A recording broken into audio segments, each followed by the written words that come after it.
Praise God అండి.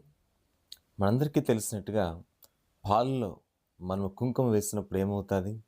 అదంతా కూడా చక్కగా మంచి పింక్ కలర్‌లో, మంచి ఎరుపు రంగులో అది చక్కగా తయారవుతుంది. ఏంటి ఇక్కడ విచిత్రము? మనం కొంచెం మాత్రమే వేసాం ఆ పాలలో.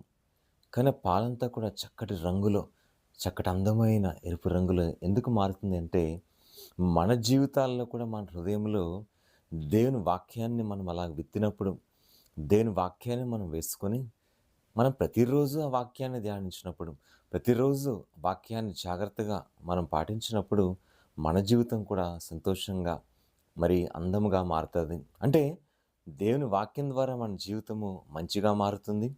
అలాగే సరియైన రీతిలో అది చక్కగా రూపుదిద్దుకొని మన జీవితాన్ని దేవునికి అనుకూలంగా మారుస్తుంది. So the word of God is a power to transform our hearts into the being of God and to the beauty and likeness and the goodness of God.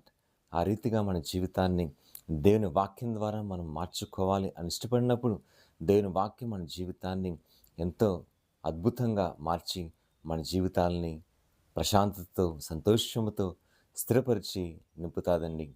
Amen.